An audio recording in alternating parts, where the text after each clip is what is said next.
There, my name is Sammy, and welcome to another episode of my Stream Theory playthrough of Assassin's Creed 4, where I will play the game live for you and try to provide commentary and analysis at the same time. So, of course, I'm going to continue where we left off in the last part. I finished the last part with a takeover of one of these forts where I am right now. Didn't do a whole lot of proper missions. That was mostly side quests in the last episode. But I think I'm getting ever closer to the actual next mission. If I'm going to be exploring on my way over there, I could very well get to the next one, which is over here in Nassau, and start up a new possibly a quest chain of missions for the main quest, and also progress the story further. But of course, exploration is an important part of the game as well. Can't forget that, as well as side quests. Huge game full of stuff to do, so I would be remiss to only do the main missions, especially since side quests can be so lucrative in terms of resources that I can then use to upgrade pretty much everything. My ship, my weapons, and that'll help me out in the long run. So it might not be all too exciting, these side missions, although, I don't know, maybe let me disagree. I think some of this stuff is exciting in the moment for me, because I like anything having to do with the naval stuff. I like the ship combat, and just the general freedom of being on the open sea, going wherever you want, exploring and plundering as on the way, discovering new things. That is the joy of an open world game. I mean, if you want to just go mission all the time, just play a linear, linear non-open world style game where you just play through corridors, and the game just holds you by the hand the entire way through. So, hopefully, the exploration here is meaningful from all perspectives, not just from my side, but also viewer side. Okay, so what do I want to do? Do I want to explore? Do I want to check out Havana again? Havana's a pretty big city. That's the thing. I'm not sure if I'm going to be able to do everything there, but I can probably put a dent in a lot of stuff that I can put into. For a lot of stuff I can do there, so that I might get most of the stuff over with, and then come back another time. I think that's where I'll head now. Pick up some of these things along the way. Maybe another one of these harbor or harpooning things as well, because I need these for resources and upgrades. Seems like these things remain open, so I can always do them. So it's not like I do them once and then they're gone forever. If I ever need this stuff, I can always go there. So, actually, I won't leave right now. There's actually stuff to do in this very fort that I unlocked, like the naval contract there. I wonder if I have enough resources for buying anything. Let me check. ¿Necesita ayuda, caballero? Harbor Master. Always important to keep up with upgrades as well. Been guilty of not keeping up with that stuff earlier in the game, and that kind of bit me a bit. So, see what we can do. And any opportunity to get metal, I really should just take it. If I ever spot a ship carrying metal, really need that stuff for a lot of my upgrades. Wood is somewhat important, but metal is, I guess, metal is the hot commodity I need. Yeah, almost everything requires metal. Anything that doesn't require metal requires wood, and then after that, it's just money.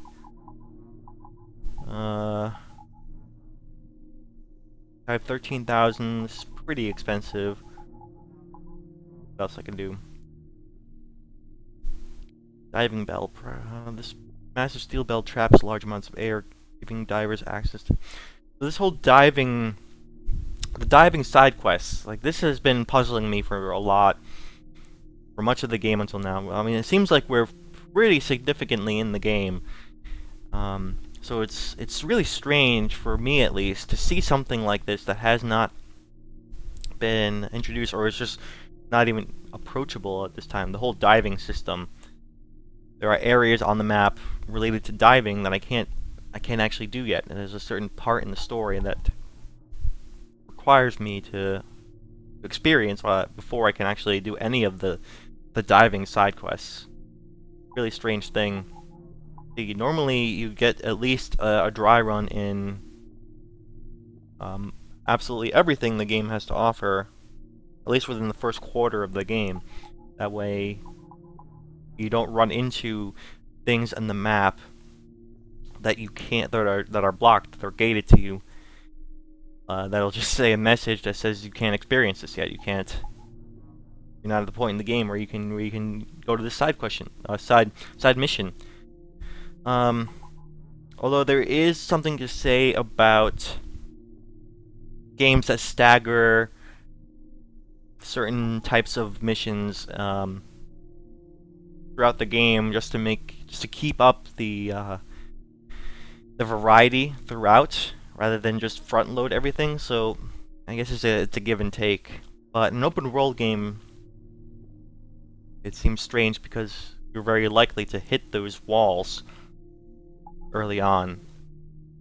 Normally, games that stagger out a variety of things over the course of the game are generally more linear games that know you have to follow a path and know that you'll only see this stuff later on in the game anyway. But in an open world game, where you're likely to run across this stuff, run across a certain mission type like diving earlier on in the game, it's strange to see it stagger that, because you will be arbitrarily blocked from doing it earlier on because you're so quote unquote required to do it later, or just because they want to stagger it. But I can kind of get the logic behind whole saving the diving stuff for later, just add a little bit more variety, or stagger the variety. Okay, enough talk. What do I actually want to upgrade here? Ram strength seems to be the cheapest. Round shot strength only requires gold, or not gold, but currency. That's probably something I should get. Always use better round shot. My bread and butter for naval combat, so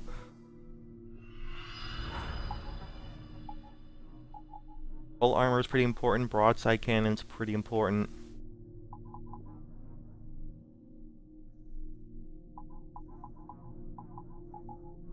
Heavy shot only requires 6,000, but actually I spent a significant amount. Okay, this one's pretty good. I use fire barrels a lot.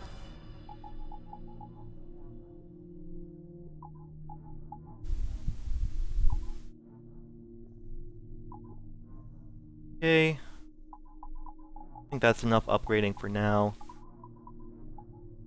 I'm not too concerned about appearance. There's no actual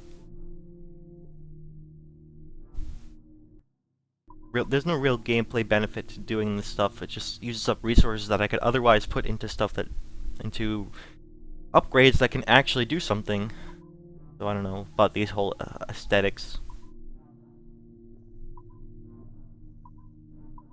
So I think I'm all set for now.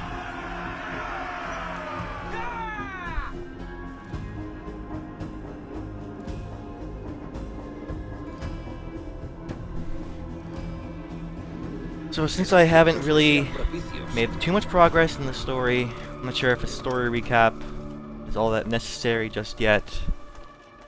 In general, it's fairly simple.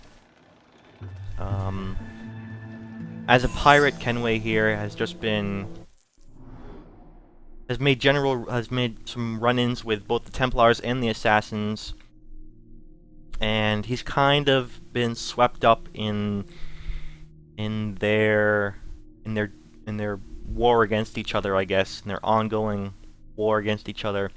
Also, in the race towards the artifacts that they're both looking for of the precursor race, which represent a highly advanced technology that'll greatly advance or give the advantage to either side that gets it. So he's been sort of swept up in it. I'm just gonna accept this high difficulty though. I'm not sure. Greetings, privateer. We have captured a ship carrying valuable cargo.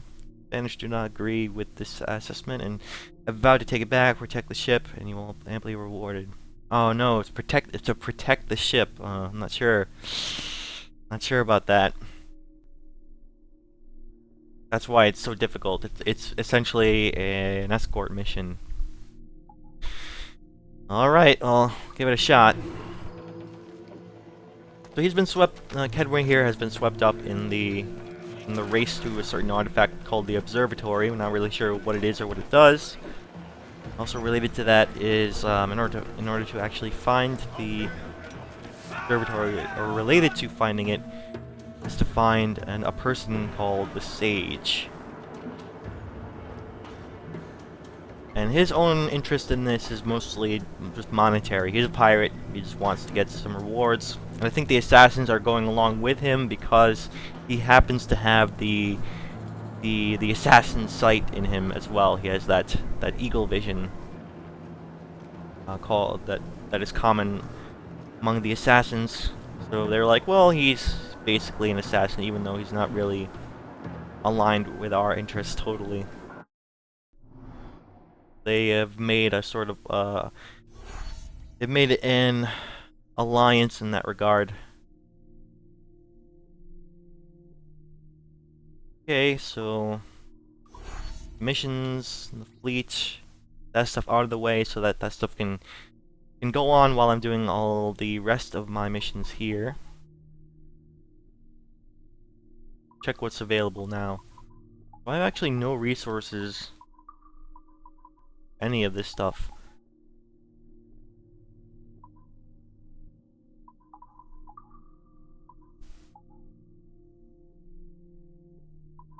Can do this one, but it's not available. Yeah, so that's another twist in this whole minigame. As part of the Assassin's Creed series, the whole prerequisite of resources, so I have to actually go out and find the resources necessary to do some of these missions, so I can actually progress this minigame, but also get the resources related to that. Right now, I can't actually do anything here.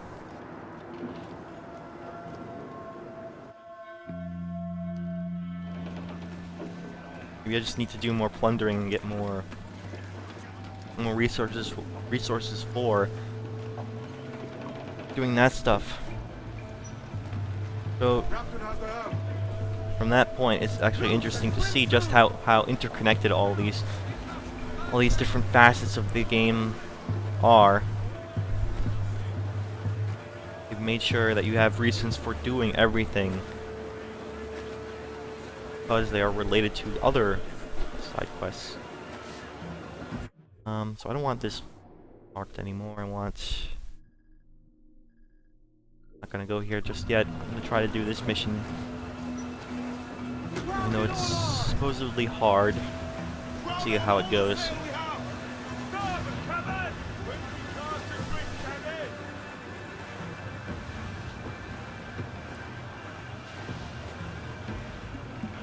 What I'm wondering now is what the game considers the hardest difficulty as far as these naval missions. Actually kind of concerned about that. Probably will fail, and then maybe I should come back to this later when I'm more well equipped. What I don't like is I'm going against the wind. Not anymore. Okay, the wind shifted.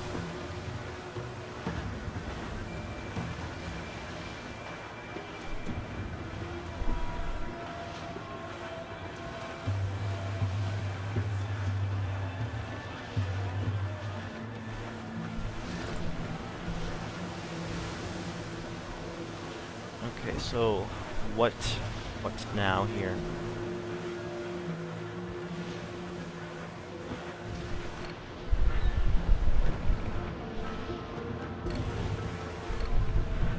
So the ship actually starts at half health. It kinda sucks.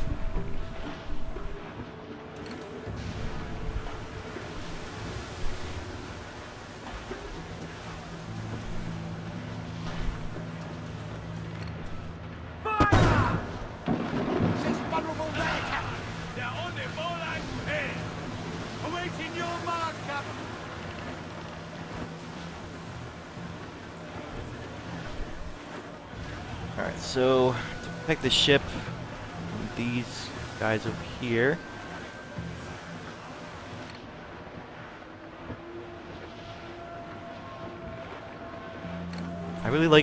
I do like the setup of this, that we're in this foggy area here.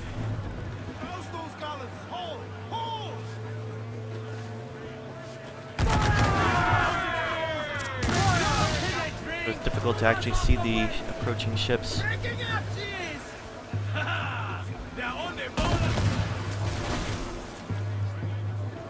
Whoa, don't get in front of me, dude.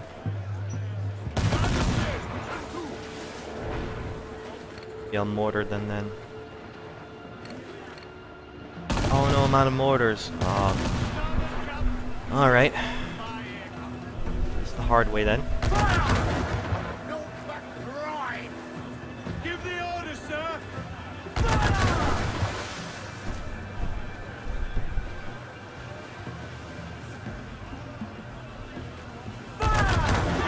There we go, that's a lot better.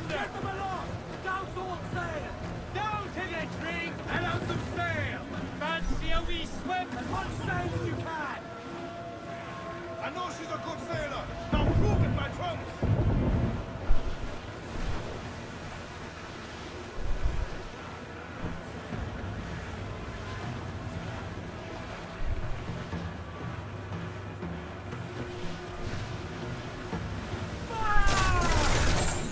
Oh no, too fast.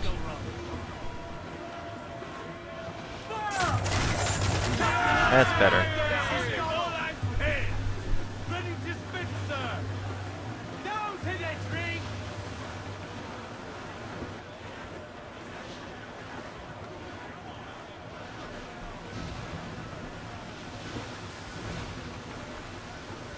How many waves of this I'll have to put up with.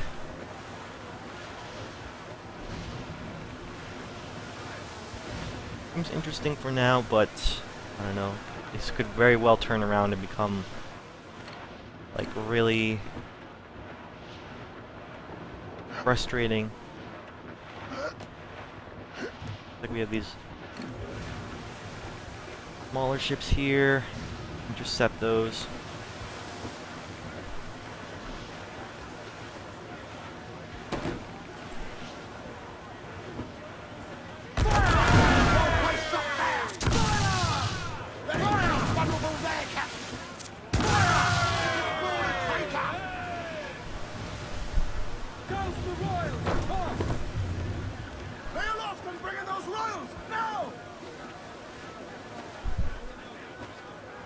I don't think I have any time for boarding here. Make him back up. Give the order, sir. Get up to planks. Loose all. Let's move. All sails loose and stay tight. Fire! Reinforcements, Captain. Ramming speed, okay.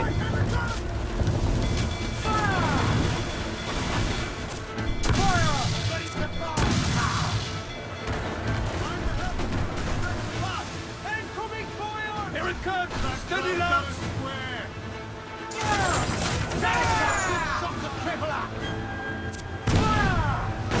Get up to planks! Collect this loot here. Into intercept again. Dropping mines will curb her ability to ram us. Ground on every inch of sail! Not too much to say about this mission. It seems pretty straightforward. More naval combat. I do like the way it's set up. At least as far as the environment. Not sure I like the whole premise of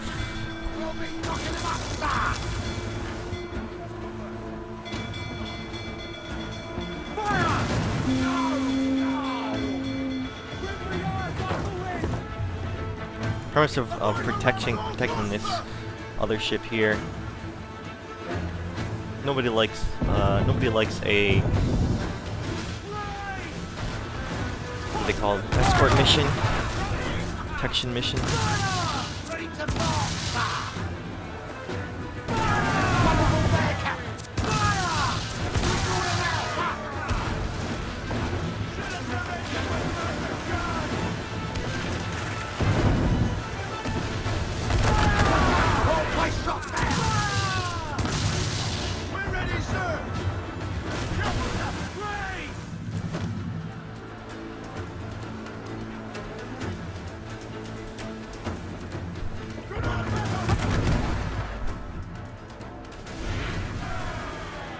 Wonder what these cinematic angles are all about there.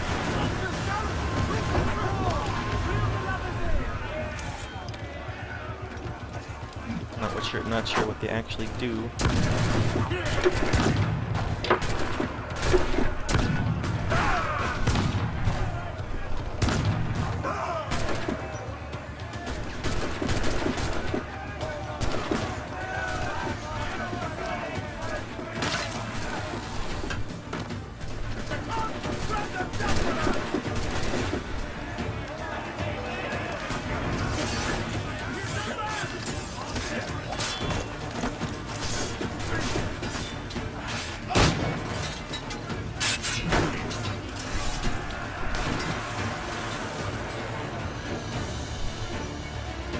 Yep, that seems straightforward. Not sure what else. Want to repair here? I guess that's my only option. I guess it's because I'm in a mission.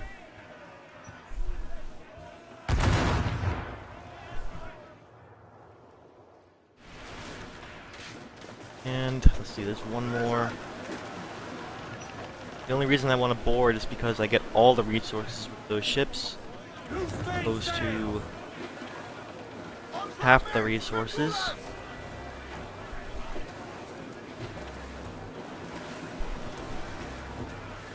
Loose arm and trim shot to the wind. Trim two, hearty. I said hearty. Down off but me. Alright, from my perspective, I wouldn't say this mission is all that difficult. I guess it's a good thing. Not all that exciting though. Basically, busy work, I guess.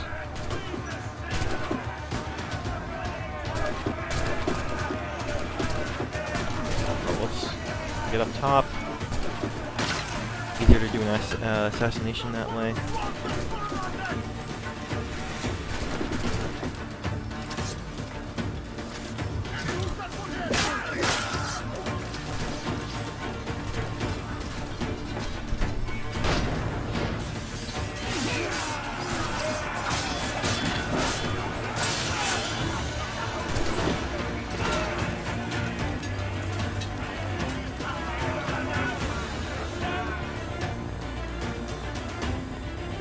I'm getting pretty efficient at doing this whole boarding system. And I found that... Oh good, we got a lot of metal there, that's good, that's good. Found that making sure you use your full arsenal, not just your swords, but also you're using assassinations, but all in your guns. Best way to efficiently rack up those boarding kills.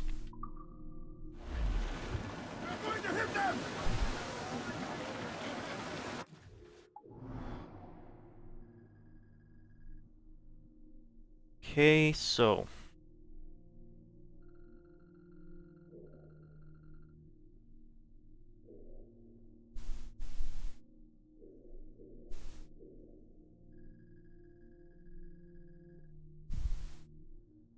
Not sure why this one is green. And the one's gold. I think maybe gold. Yeah, gold means there's everything is complete, and the other one, I guess, is this means I actually have more naval contracts I could be doing. I'm not gonna go all the way back there to do the naval contract. Let's go to Havana. Or actually, let's get that glyph here on the island.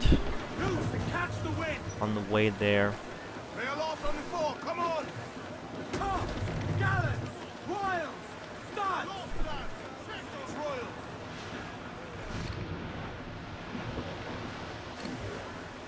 Now you're ready to sail for the port. We're rolling go. Our boots and our clothes are all in the port. We're rolling brandy and meal. Heave up, oh, heave away. We're rolling go. The anchor's on board and the cable's out. We're rolling brandy and meal. Soon we'll be warping her out through the locks. We're rolling go. Where the pretty young girls all come down in their blue. We're rolling brandy and heave up, oh, heave away. Sometimes it's best to just appreciate the open sea and the shanties being sung. Come rest the bars, buddies, heave her away. Not really much in the way of plundering opportunities here.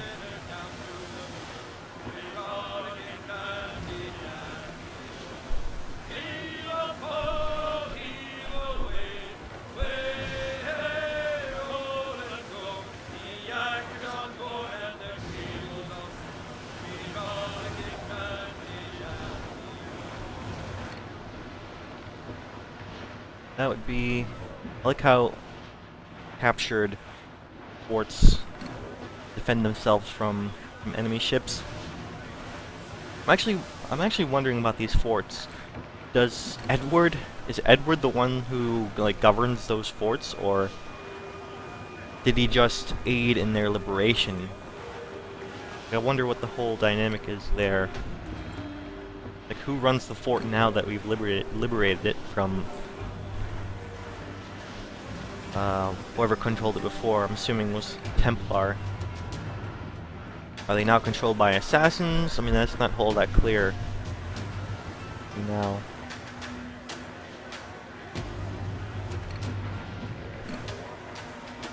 Yeah, I don't think by the end of this game we're going to be... Edward here is going to be like the supreme overlord of the entire Caribbean. Rather, he's just helping out these areas by liberating them. Reef in, all tops! Reef the foreman! Down, all sail! Muzzle that duck, my trunks!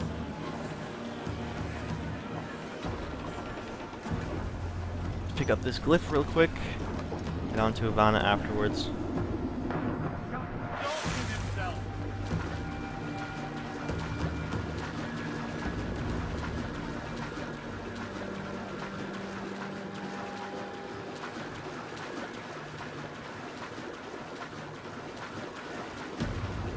One of the things I've been thinking about right around now is when should I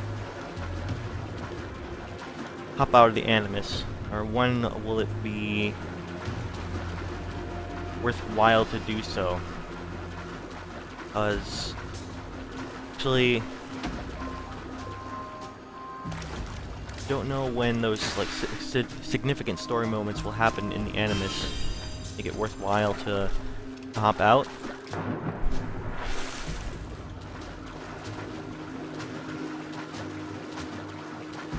Maybe it's just like when I reach a certain story...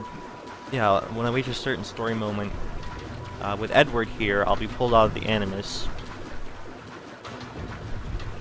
And progress a major mission or a major story moment in that outside of the Animus storyline. And along with that, I will then be able to unlock additional things to do there. So, guessing the next thing that'll happen in the outside of the Animus stuff will give me higher security clearance, and once I get that high security clearance, I'll be able to open all the other doors at the same time that I couldn't open before. And this will just keep on happening throughout the game. With that in mind, like, there's not really a reason to hop out for me at this time, like, because I've maxed out what I currently can do in that world, or in outside the Animus. That portion of the game.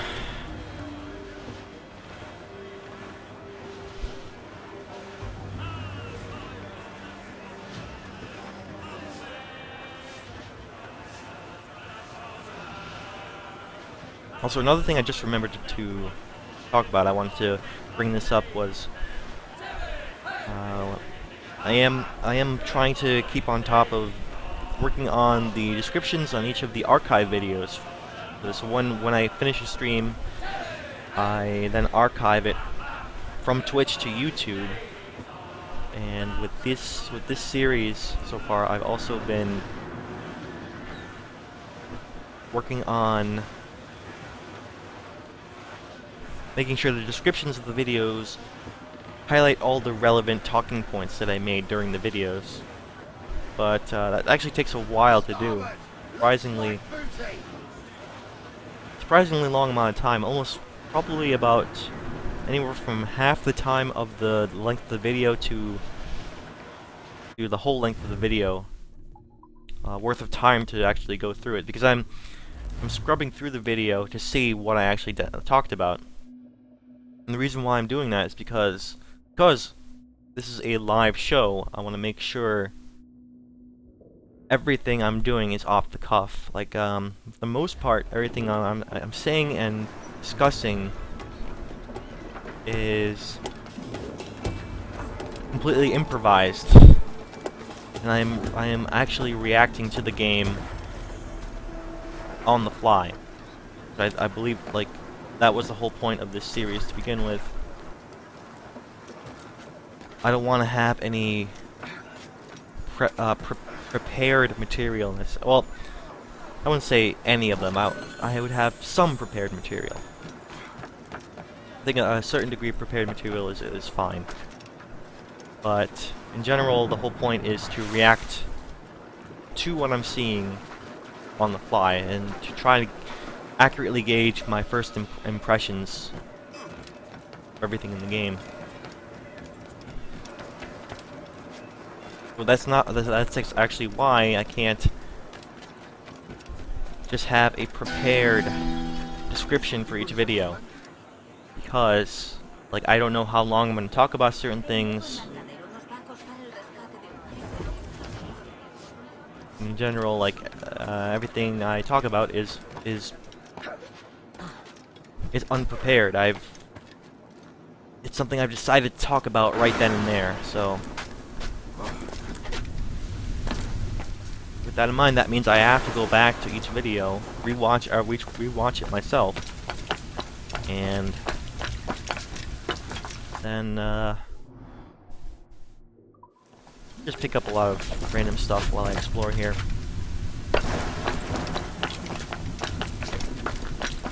You know, mark the time codes where I discuss all the various topics, and I'll write them down. Whereas a more prepared analysis will go in with topics, go in with a written script, and make sure you talk about it. Oh, I missed the shanty. Talk about it for a certain period of time, so you can more accurately gauge the time codes beforehand. So, there's actually a Templar Hunt mission here. Yeah, I want to do that. Also, there's actually a lot I can be doing here. A lot of stuff to gain. So assassin contracts, unsynced viewpoint. Okay, I'll start with the viewpoint.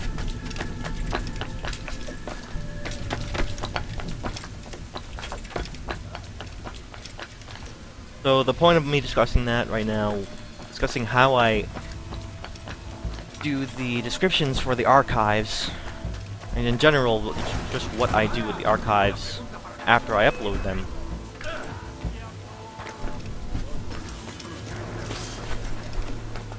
The whole point there is that those take time, and it's easy for me to fall behind on that stuff. So sometimes I'll need some catch up days where I'll still upload the videos, but the descriptions that'll go along with them, I'll have to do at a later date. For the most part, I do those on the weekends, where I take a break from streaming, and then allow me to catch up. I can do all that archival process.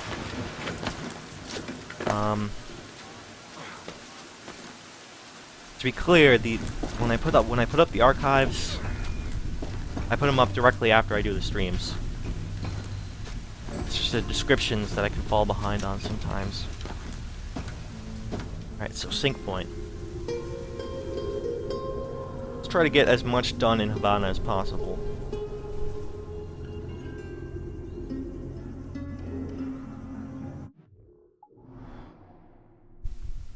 Okay, so Drunken Pirates, faction for hire combat. Right, yeah, that was one aspect of Assassin's Creed that I kind of missed from Assassin's Creed 3. The whole faction system, you can hire certain factions to help you out.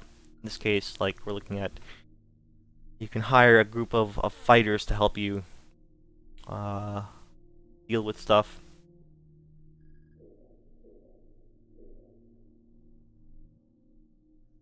I think the reason why it might have been taken out in Assassin's Creed 3 was, well, I think maybe they figured that the game just grew so complex and multifaceted that it wasn't all that necessary. Plus they also had the whole Brotherhood mechanic where you had your own team of assassins with you, or available, to call upon at any time, and they essentially serve the same functions as the higher level factions did previously, so I think that might be why they were removed for Assassin's Creed 3 at least. Here it seems like there's no...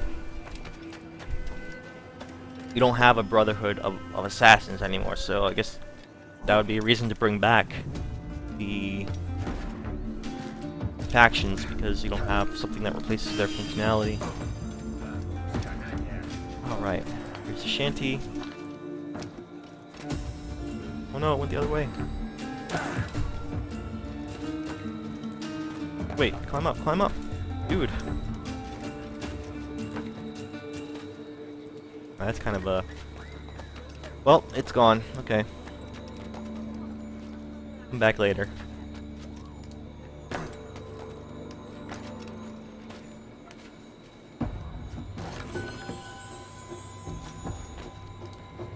Seeing one negative side effect of the way the platforming, the parkour system works here. It's a much more automated system where you just hold down, you know, the parkour button and then go to a wall. He automatically climbs through each foothold. The problem with that is sometimes he doesn't do exactly what you want him to do, what your character wants him to do. And this is why I actually prefer a more methodical, slower approach, like the way Infamous does it, where every single foothold and handhold is requires a button press, requires an input. It's not an automatic hold down sort of thing. That might be annoying to some people, but it makes it much more accurate. At least for me, it gives you a greater deal of control. But I think also on top of that, it allows you to get a much closer immersion and connection with your character. Where was I going? Guess I'll get this manuscript here.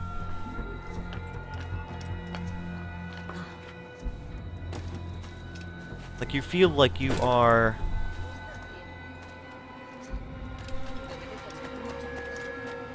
feel like you're more in the shoes of your character, so to speak, as...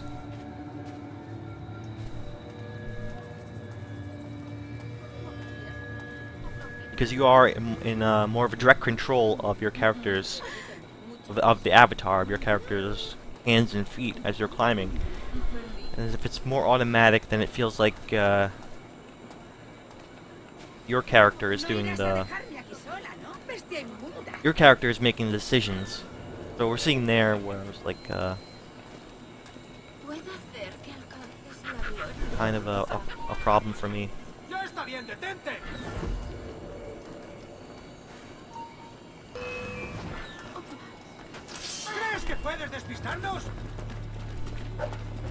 Trying to just get this chest, dude.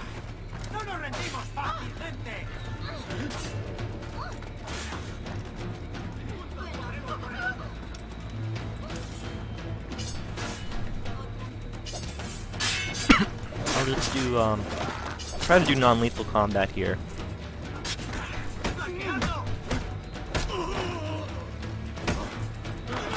All I want is the chest. No need to kill these dudes.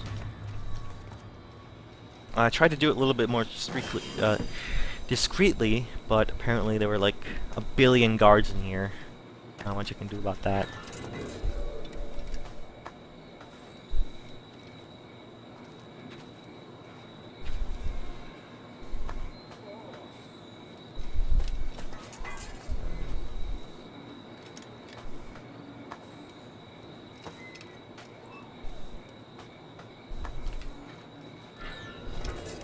Right, so as far as the manner of the platforming, the Assassin's Creed method of automatic platforming is the advantages of that is that it's really quick and efficient, and it works most of the time anyway. You really feel like you're a parkour master as you're very quickly going through the environment, very quickly climbing. But because of that, you lose the degree of control that you normally have out of a more methodical method like the infamous style. Other games that use the Assassin's Creed style method is like there's a game called Prototype 2. Very similar style of where you just your character automatically goes against the wall, or goes up the wall very quickly. Yeah, it is a very popular style, and that's understandable. I think it's definitely more popular than the infamous style.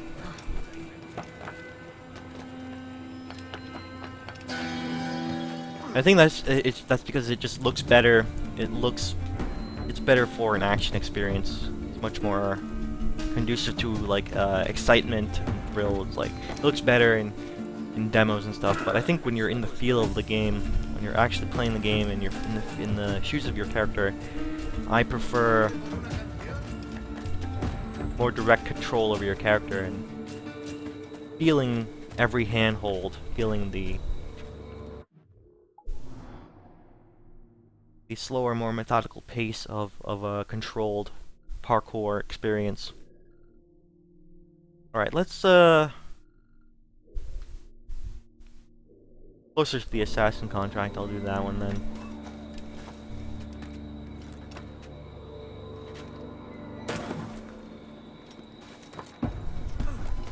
Oh, there it is, okay.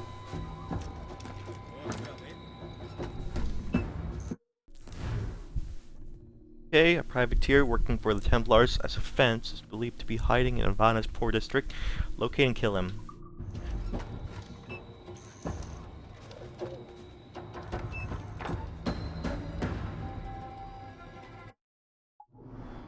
Right? Pretty close by, that's cool. I like it when assassin contracts are nearby. I guess it makes sense because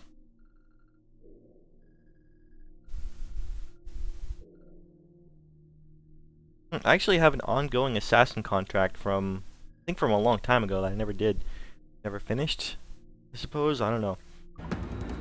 Whatever, I'm here now, I can do it. And I'm going for first one. Okay.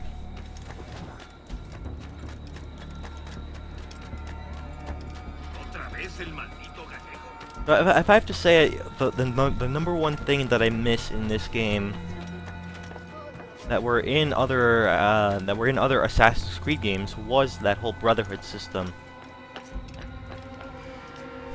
where you had like you had your own team of assassins that you trained, made them stronger, and it started with Assassin's Creed Brotherhood, of course. You were essentially the leader of your assassin faction, your assassin team, and you would recruit new assassins, start them from the ground up, then... Wow, there are a lot of guards here, holy crap.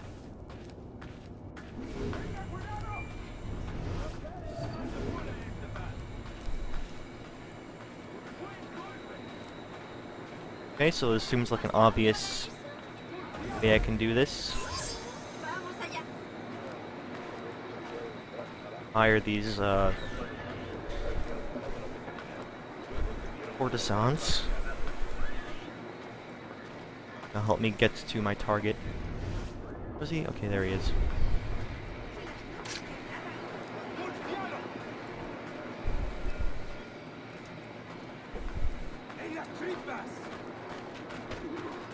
Por Dios, soy demasiado bueno para esto. Maltrato.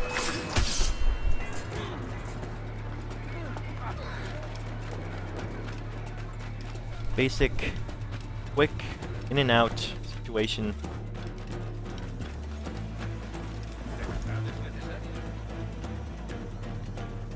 Now they'll probably find me out here. The AI in Assassin's Creed games have gotten somewhat smarter. They usually check hiding spots nearby. Sometimes they do, sometimes they don't. I think there are higher levels of AI there. The captains are much more inquisitive and will check hiding spots more thoroughly.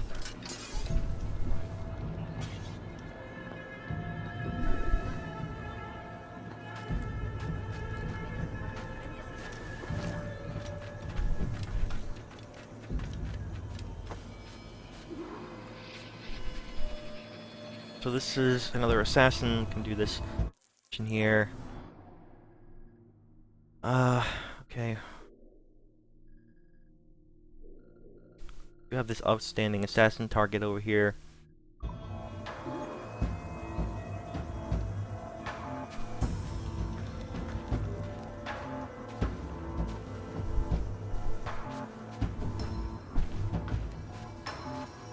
So I know, I'm trying to think about what I was discussing here. I lost my train of thought when I was doing that assassin contract. I mean, I'm gonna be looking through the archive of this, and I'm gonna be like, oh man, I should have continued talking about it. I had a train of thought going. I guess that's just sometimes what's gonna happen. I have to deal with that. If it comes up again, I'll talk about it. Rhona, right? Sure. Kenway! Looking for trouble, I assume?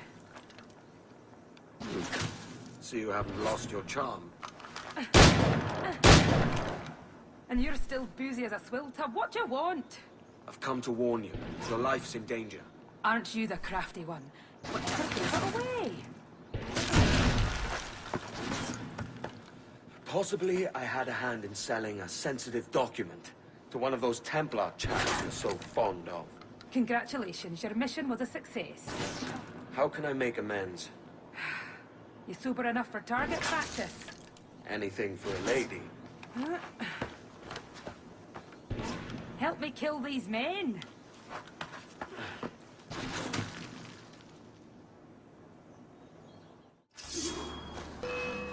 Okay, I remember now what what I was talking about. It was talking about the Brotherhood system.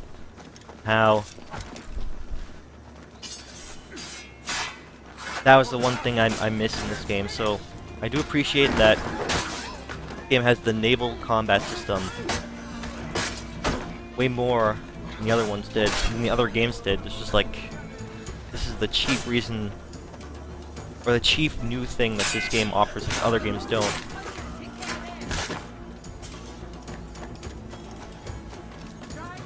Carry the powder kegs. And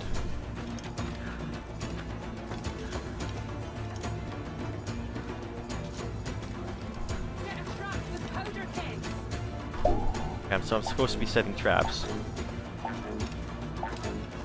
Oh, I'm running out of time.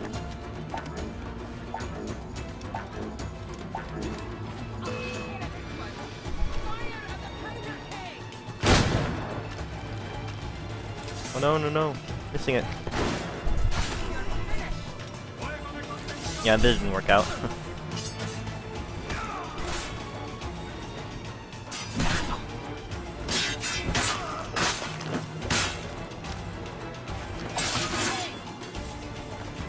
So for instance, I could... if I had oh no. What am I doing? I wanted to reload that, not to shoot. The heck?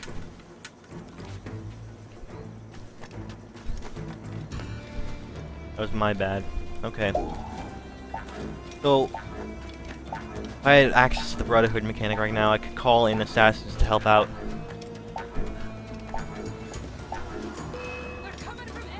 Alright, this time I'll be more prepared. That's better.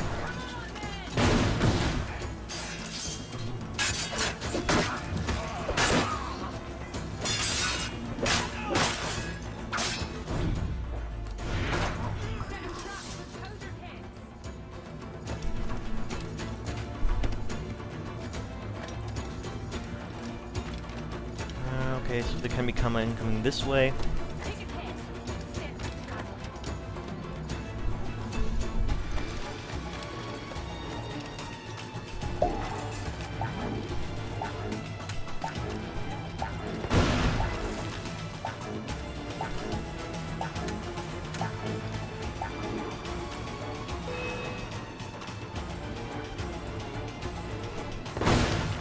There we go. Now I'm actually using them properly here.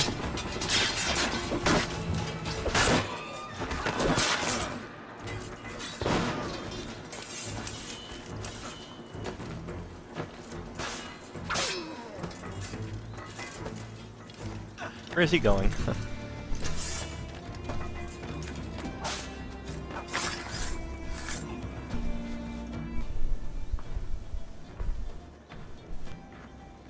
So, is this your new persona? Sir Edward of Havana rescues damsels in distress. And does it suit me, Mopsy? Better than your old personality. Really, Edward, why are you here? Yes. Well, there's a key. Most likely in the pocket of your Templar suitor. I need it. Really? And why don't you want this key for myself? Rhona, I know you're no stranger to a man's boots, but the suit this key unlocks won't fit you. I'll tell you what. If I think of a chore that requires the help of an especially simple fellow, I'll let you know.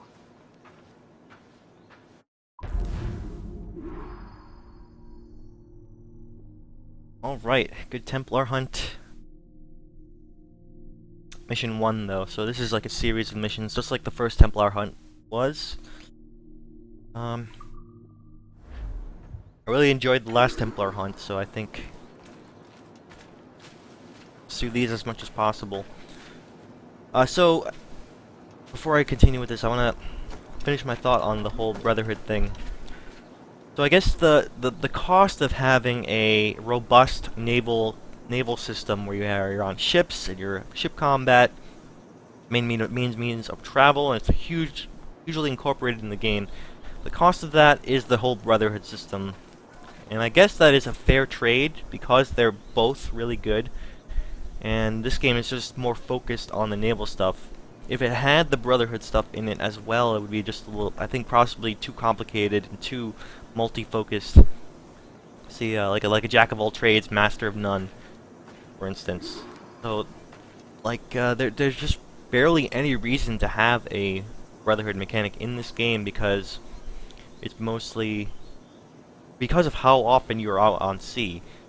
It's only useful on land when you're in locations like cities like this.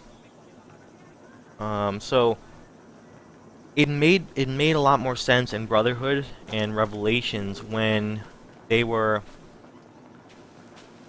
were games that were focused on one large city environment.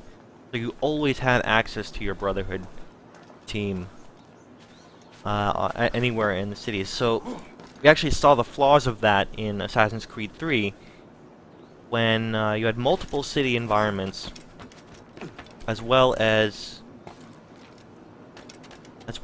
a frontier, and you saw that in the frontier you didn't have access to the Brotherhood stuff. You didn't have access to your team to call upon and help you in combat or do other tasks. So yeah, it made less sense to, or it was less effective to have that in Assassin's Creed 3. And less effective here is because of how often we're out on sea, and how rare we're actually in these city environments like Havana here. So like only having the Brotherhood system for these like short periods of time we're in the city doesn't make a whole lot of sense to that. So, but that doesn't mean that I can't miss it. This was such a prominent and enjoyable feature in Brotherhood and Revelations, and to some extent in Assassin's Creed 3 as well. So I would hope that there would be other Assassin's Creed games in the future. Possibly Assassin's Creed Unity does this, where it goes back to having that robust Brotherhood system in lieu of a naval system. So we could have like, you can see that the series is evolving in two different directions. There are the naval sea mission games where you're focused on naval assassin pirating lifestyle, and then there are the city environment games where you're the master of a Brotherhood of assassins, and they're training them, going on missions with them, and you have access to them at all times. And it seems like you can't have you can't have both at the same time because they seem to be mutually exclusive. Now, Have you reconsidered my offer, Rhona? let's look at this story moment here. Yes, as I'm indisposed, and my sense of duty runs deeper than my pride, there's a situation I hope you can investigate. Go on. Mind, I said investigate a situation, not create one. Yes, Mum. What is it? A rash of thefts and mischief. Seems too convenient it started at the same time as these bureau attacks. Could you see what you can find out round the market? A boozy swill tab like me? Are you sure? I won't let you down. It would be hard to get much lower than this.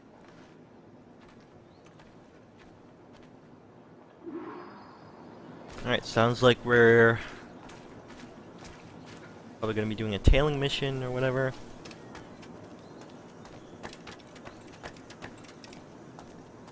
I wonder if there is any possible way to do a combination of the naval sea-based system and having okay,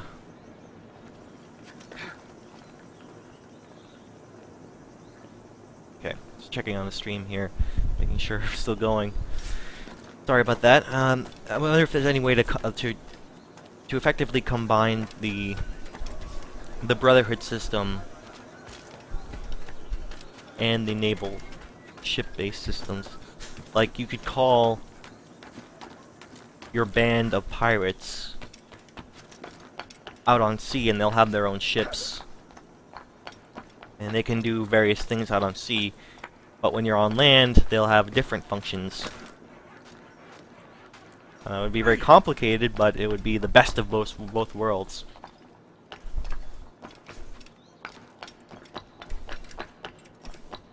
And then you'd be able to train those assassins or pirate brothers so that they'd be more effective as far as being assassins and being captains of their own ships. So they'll have better abilities as they rank up. So that, yeah, they would have, in essence, they would be able to help you out in both scenarios. And they wouldn't be relegated to one or the other. Does seem complex from like a design standpoint. Just be a lot of work for the developers to do. But if they could pull that off, that'd be freaking awesome. Wouldn't have to sacrifice one of the best things that essentially it's one of the best features that the franchise Assassin's Creed has developed since, well, actually, well, not since, but before the whole naval combat stuff.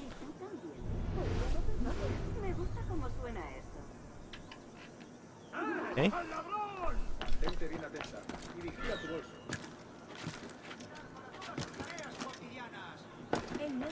I don't know if I'm going to be able to do this because it's already so far ahead.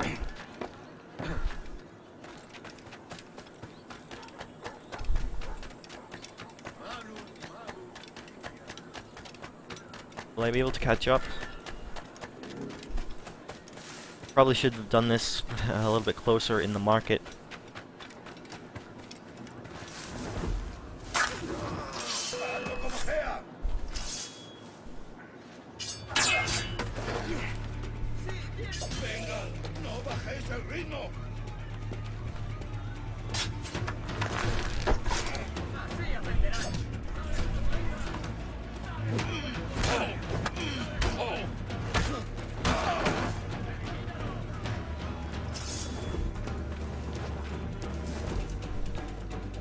Wait for the heat to die down here.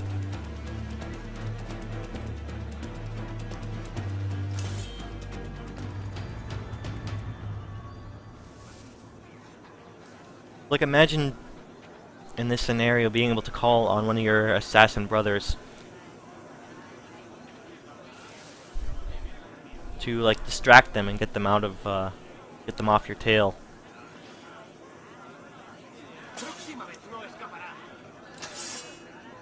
Distract these guards, but I don't have access to them anymore.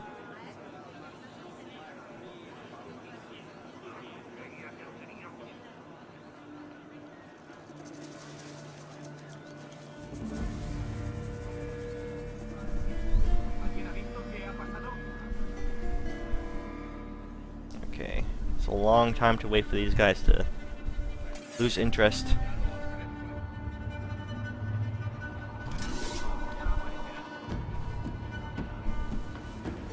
Just casually walk out of the bush here. Casually loot this body.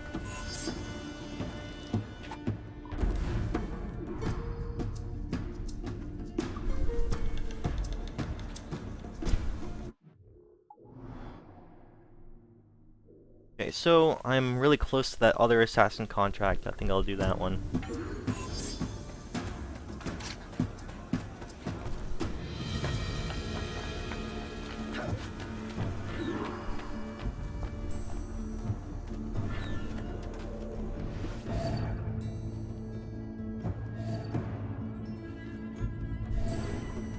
I don't see him right now.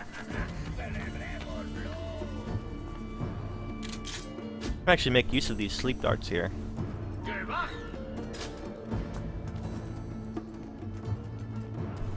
I can do this non-lethally if I want to.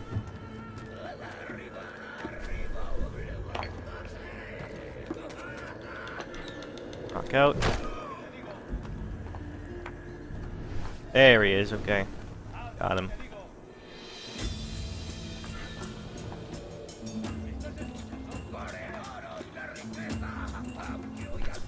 Are there any more rooftop guards here? Oh, there are a lot, actually.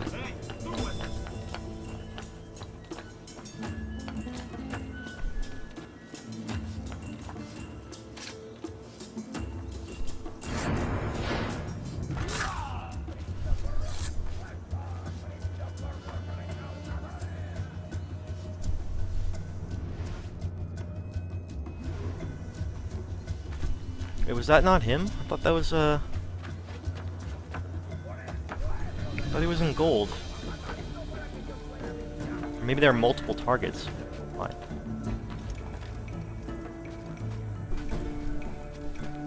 Find the other one.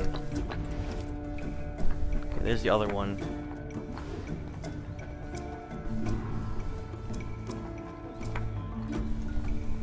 Maybe I guess I just killed some random guard. I thought he was...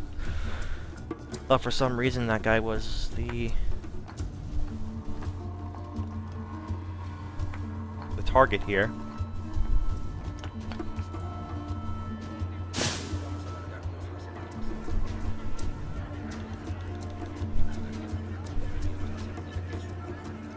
This is a pretty good setup here because I can actually walk through the crowd here. Use the crowd as cover.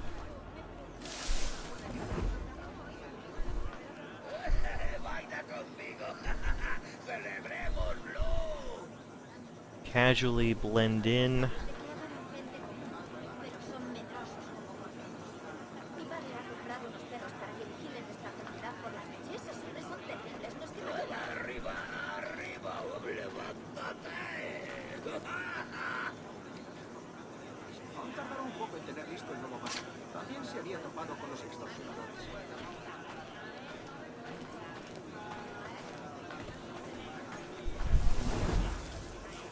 Alright, my opening is coming up pretty soon.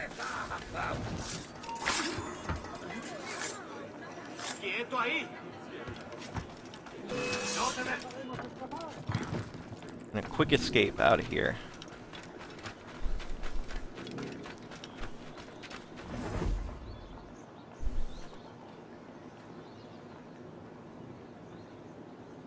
That was nice, efficient, and clean. That's exactly the way I like it. Happened to have a good escape strategy, although I didn't really plan that. I improvised it pretty well. Gotta wait for the heat to die down now. There they go. Yeah, that's essentially how I like my assassinations to go. Avoid combat, essentially be like a ghost and strike and then get out of there really quickly. That's if the game allows me to do that, then I feel like I've taken advantage of all of its systems properly, and I don't know, it makes me feel like I'm in the character, that I'm doing everything right. So all the way up here.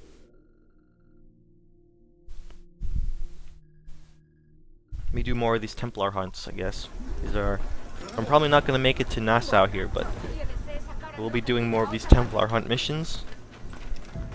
Possibly finish an entire string of these. Might as well pick up some of these items along the way, I guess.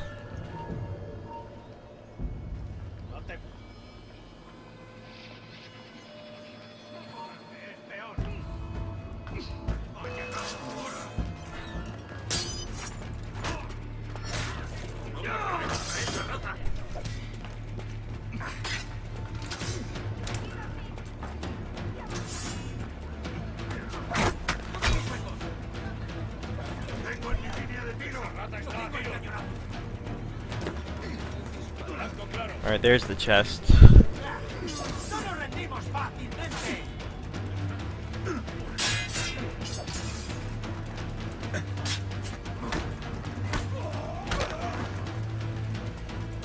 Let's practice more of the non-lethal methods. I mean, I'm only here for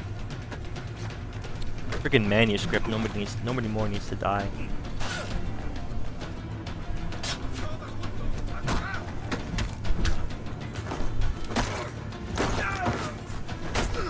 Also practice my chaining. That guy probably died though. Although he's, I don't know, looks like I snapped his neck, but he seems to be still moving, so I don't know. Whatever.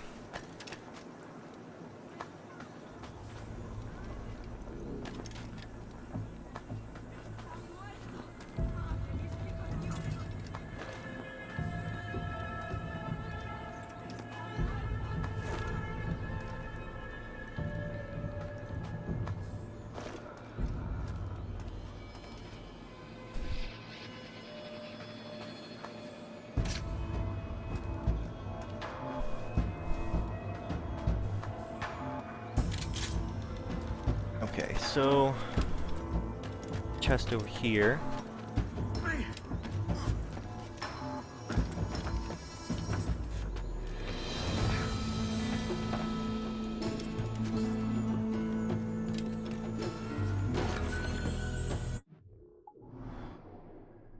Seems to be after that a straight shot down there. I can pick up this thing as well.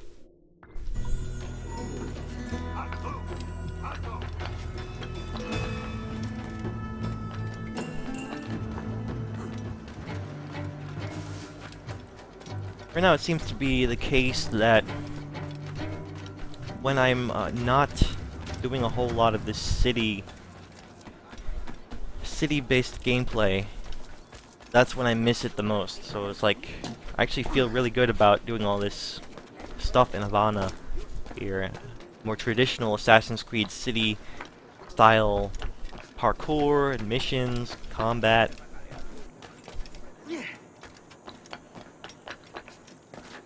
Provides a nice contract to the naval mission stuff. Hey, quieto ahí.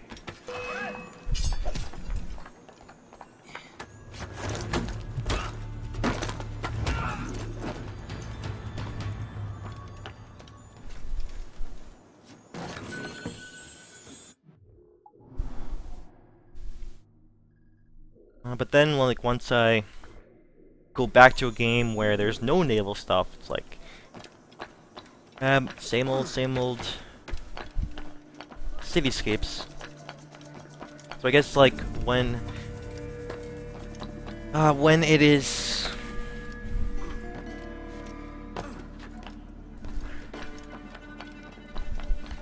used sparingly, and when it is only a minor portion of the game, that's when it's most effective.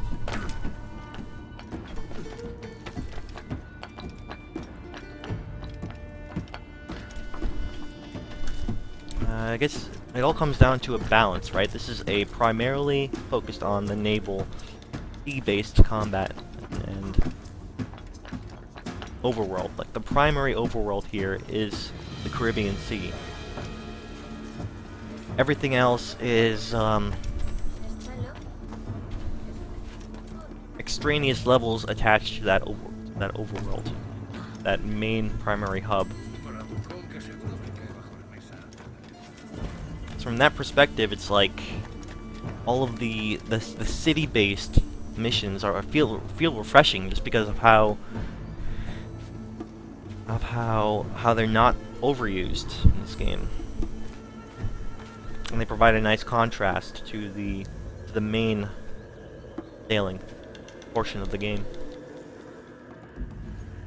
What you find out? Appreciate the city stuff in a new light. Slyboots had a map.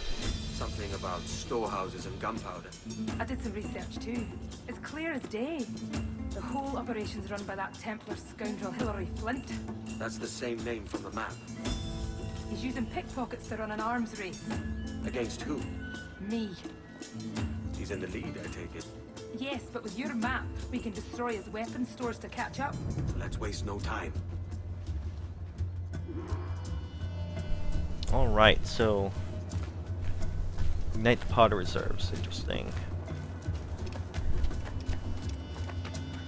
Do I want to do any rooftop stuff?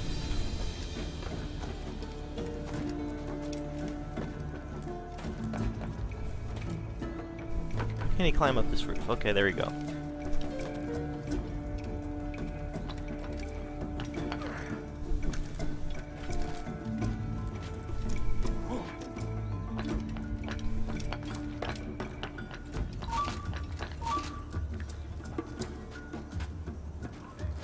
You have, looks like you have a lookout over here. Extra careful.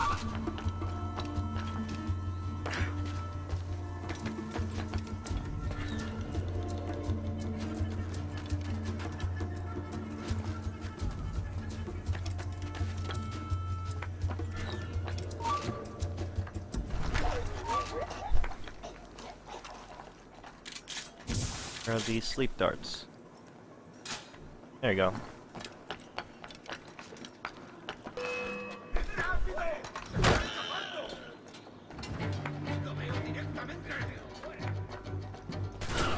Ooh. Guns versus sleep darts.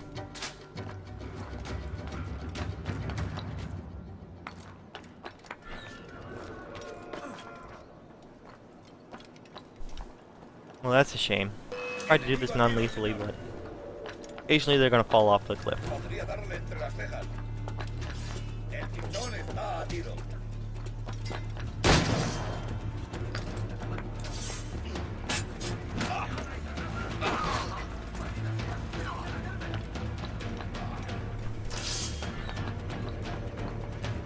¡Está por allí! ¡No pertenecemos a esa rata! ¡Vengo a disparar!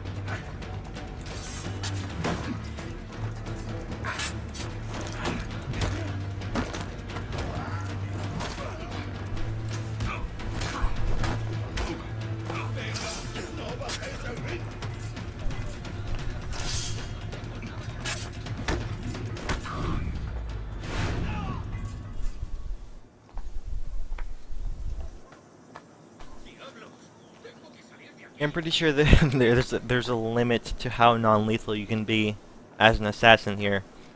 Looks like anytime you're on a rooftop, even when you're unarmed here, he automatically chooses a lethal option, which is to kick them off the roof, which does automatically kill them.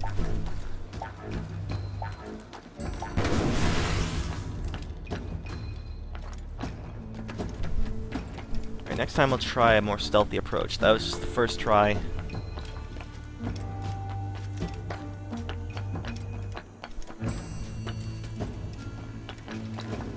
Closer. This one. Farther away.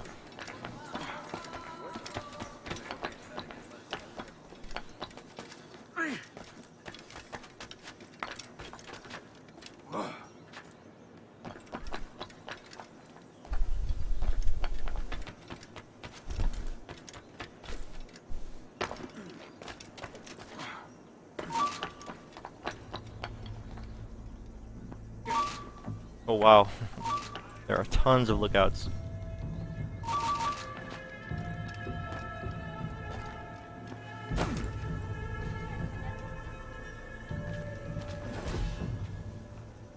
Try a more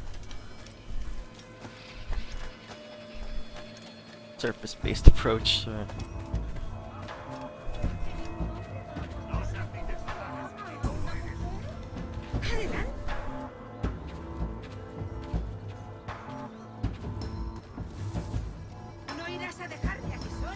So if I do that, two of them stay behind to distract, and the other ones come on by here.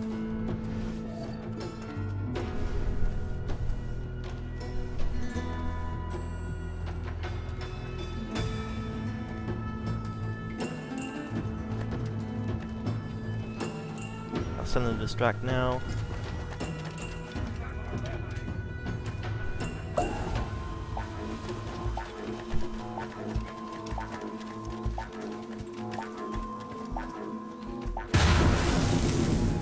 Alright, that was about as stealthy as I could get. Seems to work out.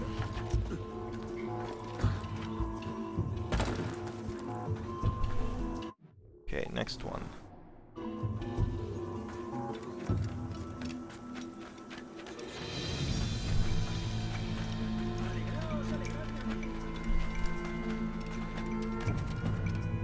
looks like the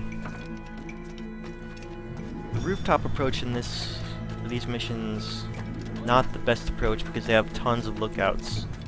So far, the greatest success I've had is with these courtesans here.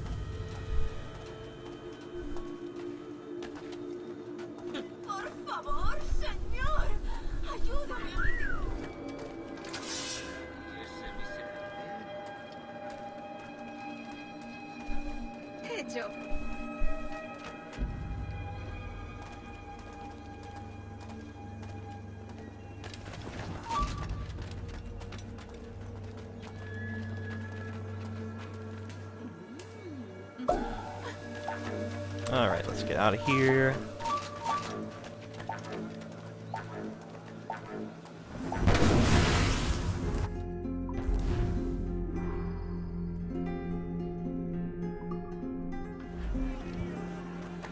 Just by the way that this whole level was designed, it seems like the courtesans are the primary method to try to do this mission, just because, like, it's just so obvious that the restricted zones just so happen to have a courtesan, always have these courtesans around them available for hire, so it's like that seems to be the most effective method, deliberately included by the designers of the game. I mean, I suppose you can approach it like another way, like I did with the first one, but there always seems to be the most efficient method.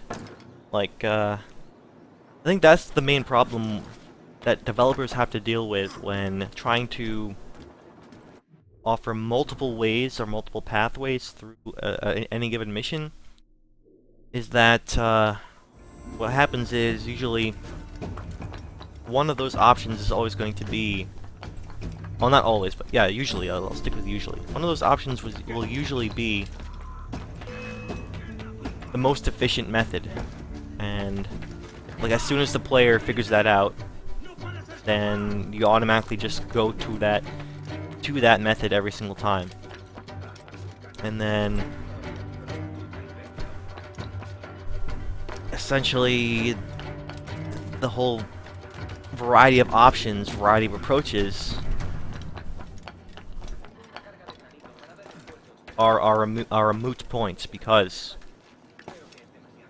one of them is just so much better than the other ones. It's like you might as well not even bother having multiple options at that point. So that's like the greatest problem that they have to overcome, to make sure not only that you have a lot of options, but also that all of the options are equally viable. So I think that mission was a good example of that, where sure there are a variety of approaches to doing that mission, like going in from the rooftops, for example, but it seems like the courtesan method of distraction was far and away the most efficient and effective, and like it doesn't really make a whole lot of sense to do it any other way, despite all the other options.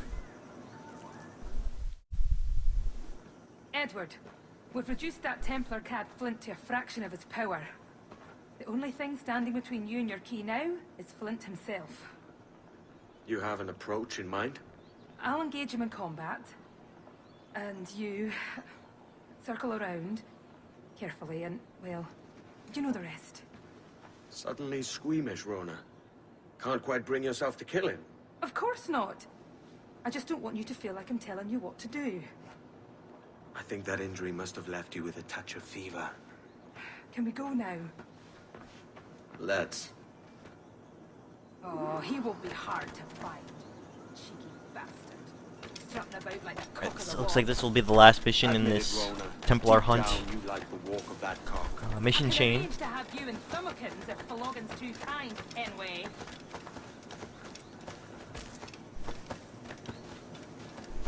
I really like that last point that I discussed. Like I hope I'll be able to discuss that later on. Or I'll see uprisings and Hey, Flint! Ha! Not much of a shot, are you, Flint? I should. I've been studying you for so long. And how many men? That's right, Flint. Retreat. I like a man.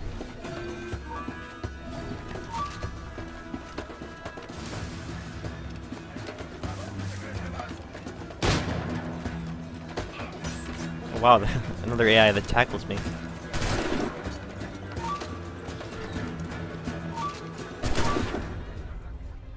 Oh man, so close too. My ally died before I could actually finish the mission here. Let me try that again, with maybe a little bit less, Not much of a shot, are you, a Flint? little bit less, I should. a little bit less balls to the wall, I guess. Just this week.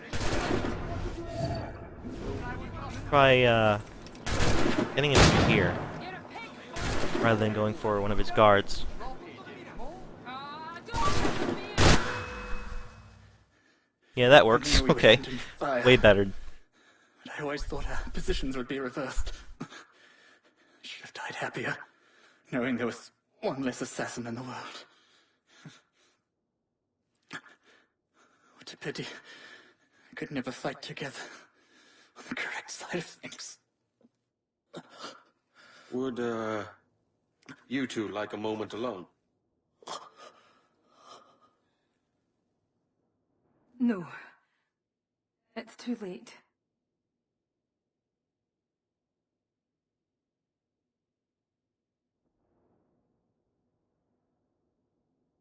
Take it. His charm's all used up.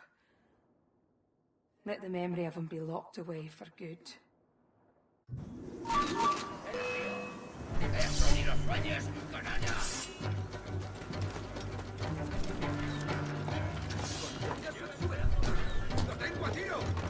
Okay, gotta focus on getting out of here. Try to do that before any more stuff to do.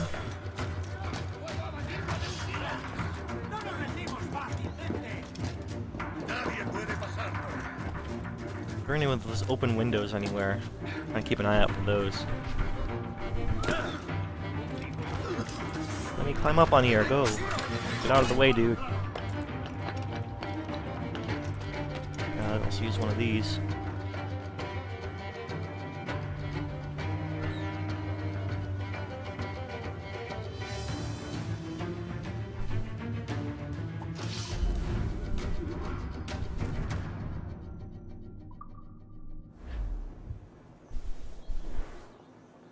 Alright.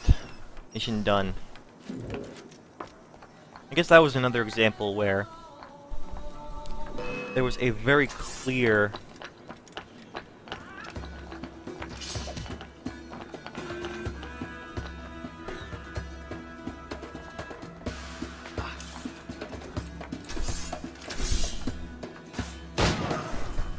I guess, okay. Know what happened there. I guess some friendlies ended up intervening.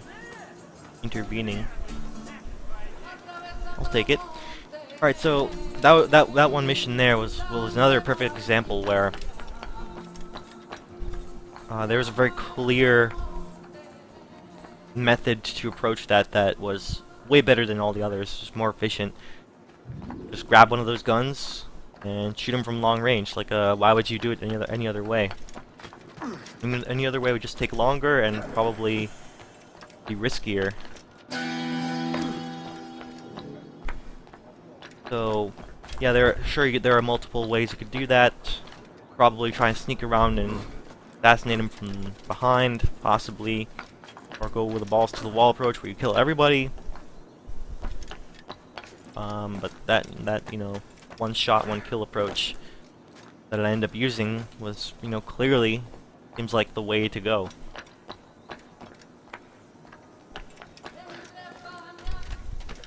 I don't know, that'll occasionally happen in games that have a lot of stuff to do. Games that try to give you as many options to deal with missions as possible, to accomplish your goals as possible, so that it would suit your style of play. But, you know, occasionally it'll happen where there'll just be one method that is just so much better than all the others.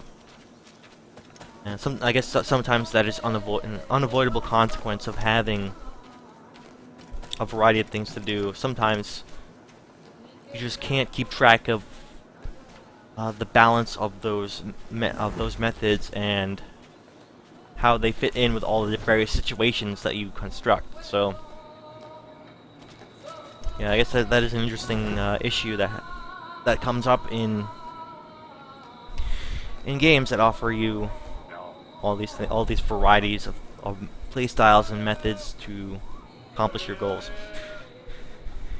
So a couple of examples of that there, and yeah, for the most part, I'll keep an eye out for that stuff, and I'll try to see if there are any scenarios that do reward creativity and, you know, multiple styles of play. Yeah, so I'm not saying that the multiple styles is a bad thing or always causes this problem, but, you know, it's a thing to be aware of. It's a challenge that the game has to overcome. And, you know, I can also think of examples in other games where, in that regard, you could look at a classic like Deus Ex, for instance.